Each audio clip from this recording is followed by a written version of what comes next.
at Lincoln Financial Field will be John McMullen from 97.3 ESPN.com. It's time for Football at 4. All guests appear via the Boardwalk Honda hotline as Doug Pederson is in game week mode, Johnny Mac, which means he is getting you and all of the beat writers ready for the Washington Redskins week. And let's dive in on some of the things that he had to say today, which was kind of interesting. Let's first start, though, your take on the report that the Eagles made a trade offer for Melvin Gordon that involved Jordan Howard. Is that just Howie? Is that, hey, we're not happy with Jordan Howard? Is that they like Myles Sanders a lot? What do you think?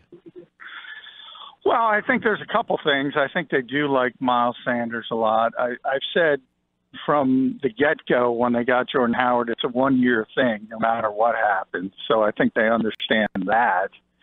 If he plays well, they're not going to want to pay him because they don't value the position. If he doesn't play well, they're not going to want him, period. So that enters into it. And then that's just what the Eagles do. They sort of make offers for everybody. And I always say that's why every time you hear a rumor in this league and you'll hear a group of teams, it'll be, and the Eagles. The Eagles check in, and they offer, to be honest, deals like this, which are public from Albert Breer. I mean, the Chargers aren't going to accept that. That's lowballing beyond lowballing. Not only are they offering to swap mid-round picks, but they want the Chargers to pay some of the salary. So that's basically saying, if you're so sick of this guy, you just want to get rid of him, we'll take him. And right. That's sort of what the Eagles do, and you never know when it's going to work. Yeah. Well, I mean, let me ask you, do you think that kind of sends a message that Myles Sanders is kind of our guy? Yeah, I don't think there's any question. That's, I think, the second part of it. This is the first time where I've started to say, you know what, maybe they do think Myles is ready to go early in the season. And the second part of that, I wrote this on 973ESPN.com, the depth chart came out yesterday, last night, first regular season depth chart, which are unofficial, but for the first time, Myles wasn't the kick returner. They switched it to Corey Clement. And I've always said, as long as he's the first-team kick returner, that's an indication he's not going to be the first-team running back. Well, now they've taken him off that, so maybe he's going to get more touches. I think that's fair to ask.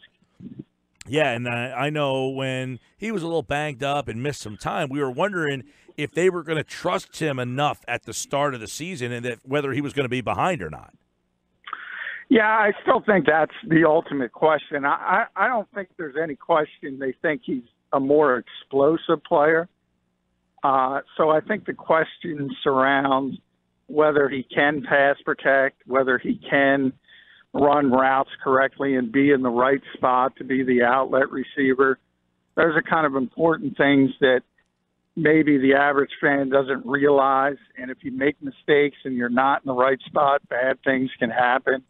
And a lot of young running backs struggle with that kind of stuff. So I don't think it was who's the better runner. It's can Myles handle the other stuff.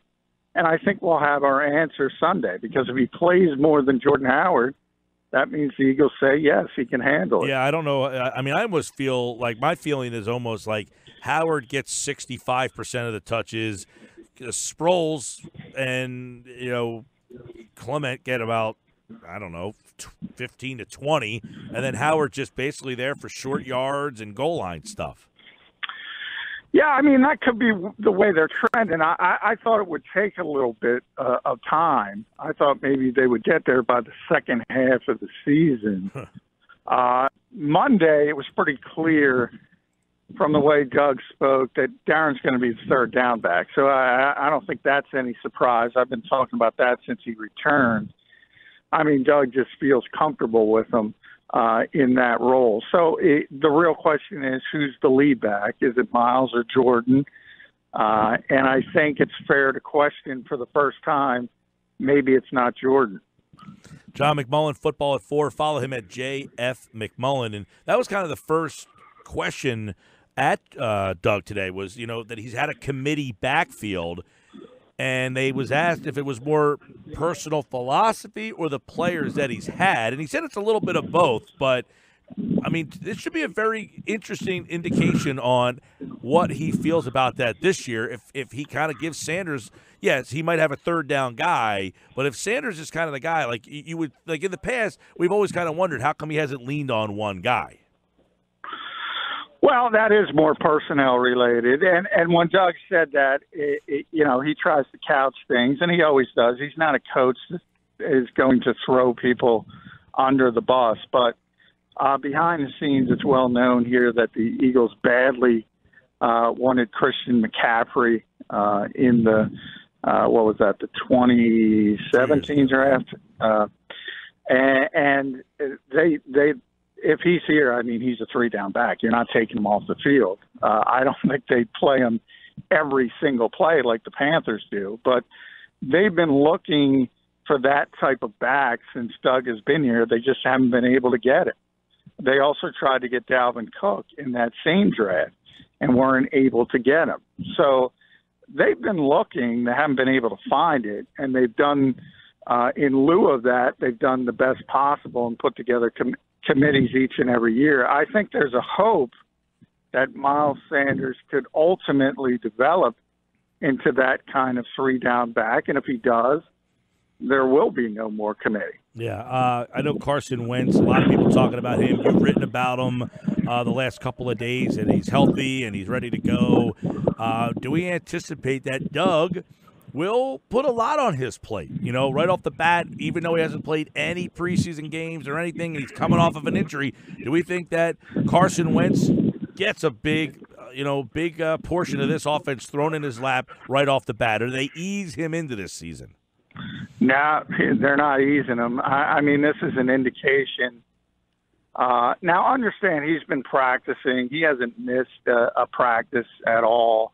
He's been a full go. He hasn't been limited. So a lot of the injuries at other positions and other players we've talked about have been limited in practice. Carson's been a full go. They just didn't want to play him in the preseason out of an abundance of caution. So there'll be no ramp-up period for him. I think there is going to be a ramp-up period for some of the other injured players working their way back. But no, Wentz he's going to have the full offense, full go.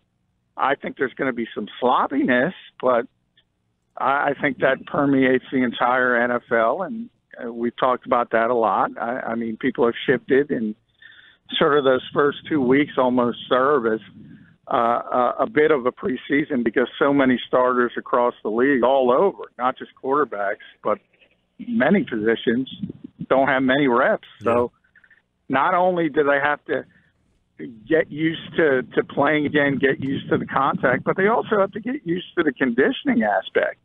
Even the ones who played, if you play 8 or 10 plays and then you got to go out there and play 60 minutes in 4 quarters, it's a big difference. John Jackson's going to play, right, DeSean? Yeah. Every DeSean just talked. He's fine. No issues there. It's going to be interesting because he's facing one of his old teams. Jay Gruden made a little bit of a funny quip about him today, but you've seen him when he played against the Eagles when he left. He's the kind of guy that gets up for games against old opponents. So it wouldn't surprise me if the first offensive play is DeSean Jackson deep. Well, and I wanted to kind of piggyback on that. From what you've seen from DeSean and Wentz, I mean, do we think Jackson's going to come in here and have, to say major impact, I don't know if that's stressing it too much, but this is like, wow, they've got DeSean Jackson on this team, and we should be hearing more about it or more excited about it? Well, I think he's going to have major impact, but I don't know if it's the way people think. I mean, there's a ton of skill position talent on this team. I've said it a lot. The traffic, meaning the guys who are going to get the football the most, are Zach Ertz and Alshon Jeffrey, and then it trickles down from there, from a passing standpoint at least. And I don't think he's going to have 80 catches for 1,400 yards, but what he's going to be very impactful, and Jay Gruden said he even put numbers. If he catches 40 for 800 or 908 touchdowns, he's going to have a huge impact because what he's doing is open up the intermediate zones for Ertz and Goddard and Agholor and Jeffrey, and it's already difficult to deal with them. It's going to be more difficult. So in theory, he's going to have a huge impact, but it might not be on the stat sheet, but I think it'll show up in the offense and other people's stat sheets. Yeah, that was you mentioned, what do you say, 40 catches for like 8, like I was going to ask you 50, 60 range, somewhere there. Like I a couple of years ago we talked a lot about Torrey Smith and what he brought to the team, and he didn't even have that many catches. He just wasn't a part of the offense, but we felt like they missed him at times last year. I mean, Jackson seemingly provides a way bigger upgrade over what they had in Smith a couple of years ago. Yeah, I mean, he's just a much better receiver than Torrey. You're right. I mean, Torrey provided a little bit of that, but, I mean, he just didn't catch the football consistently. So you couldn't take him that seriously if you're an opposing defense. DeSean, if you leave him alone, he's going to kill you, and everybody knows it. So you can't leave him alone. You almost have to leave the safety over the top, and that opens up what I said, that intermediate stuff for the other guys. And that makes it so difficult to deal with because you have to respect his ability to run by people. And, yeah, last year, I mean, the Eagles penciled it in. They had Mike Wallace. It didn't work out because he broke his ankle early on. Right. And even if Mike was healthy, this is a huge upgrade from even Mike Wallace, who was a good receiver in his prime. But Sean's a different level. Arguably, talk to people around this league. I mean, they'll say Randy Moss first every time. After Randy Moss, he might be the best deep threat in the history of this league. Right. John McMullen at JF McMullen. JJ Arthego-Whiteside, he was one guy, like, you know, they used to have Mr. Lehigh, Hank Baskett and Paul Turner. There's been a lot of receivers who have had great camps and games. I guess he would be the guy, him and Greg Ward, but Ward's not currently on the active roster. But did Arthego-Whiteside, did he make them figure out ways to play him? Yeah, I mean, he's different from those guys you mentioned. I mean, Hank was undrafted, Paul was undrafted, Greg was undrafted. I mean, JJ's a second-round pick. He's supposed to be good, and he does. He looks good, and he looks like he's going to be a good receiver in this league. We talked a lot about the Eagles only keeping 2 tight ends and why they did that, because in theory you want to play 12 personnel more because you have Zach Ertz and Dallas Goedert.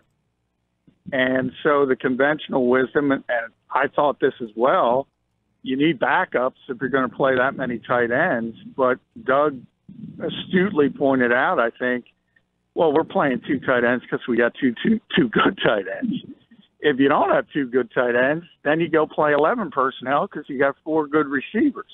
And JJ's the 4th. So he's going to play at some point this season, whether there's an injury to one of the top 3 receivers or one of the tight ends. But, he's going to be ramped up. He's not going to play a ton early because there's not a lot of room. They might use him in the red zone because he's got such great contested catch ability. But they don't need him. It's a lot like Andre Dillard. They don't need him to be great immediately, but they think he's going to be really good at some point. Yeah, I'm intrigued by how his playing time evolves over the course of the year. We'll see. I guess that whole Agholor, how he gets, what kind of, start he gets. Which Agholor do we see? The guy in 2017 who was very focused, the guy in 16 who was checked out, the guy last year was very inconsistent. I think you're going to get the 2017 version. I think you're going to get the best Agholor version because he's going to be playing in the slot the vast majority of the time, and that's what he does well. When you don't see Nelson play well, it's because he's forced outside, and he's not a good outside receiver. Right. He's not bad. He's just average. And in the slot, he's well above average. He's a good player, and he becomes more confident. And the weakness of Nelson's game has always been he's not the most natural pass catcher. He doesn't have Chris Carter hands or anything of that nature. But when he gets confident, like anyone, he plays better. He gets more consistent. I think having him in that slot role will make him a better player. All right.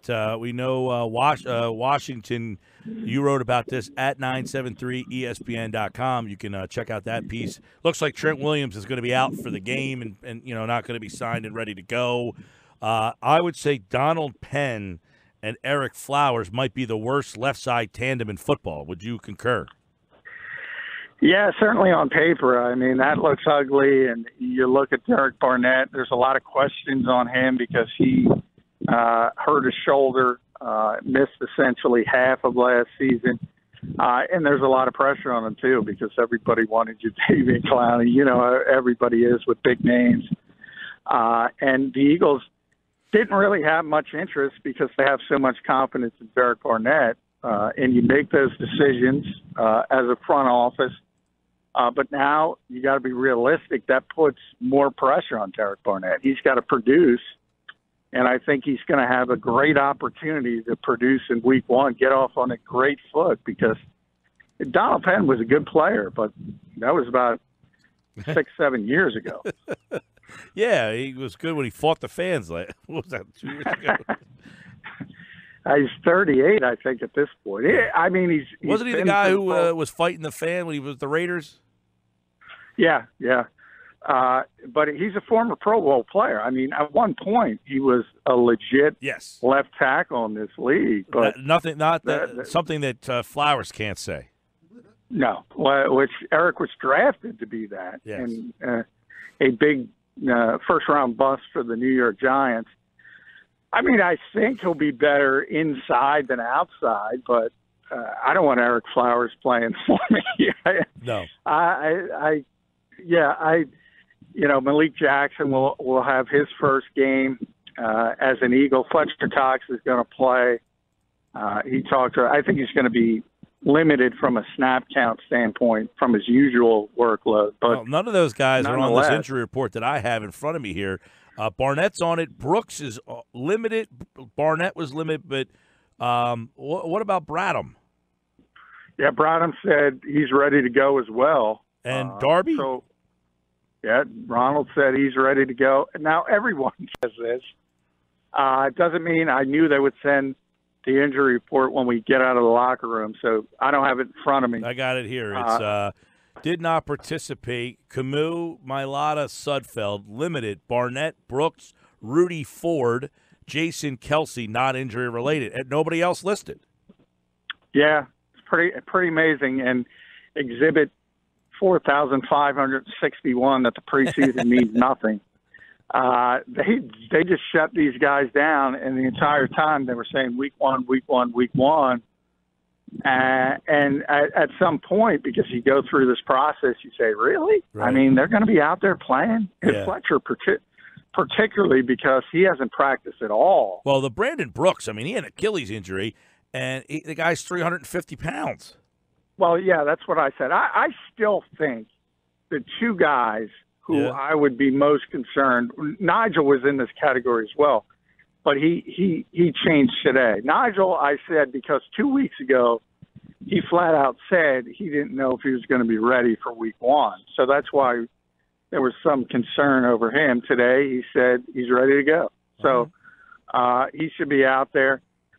Now, Brandon, I agree with you, and I pointed back to Carson Wentz last season. Now, Brandon wants to play. Brandon thinks he can play.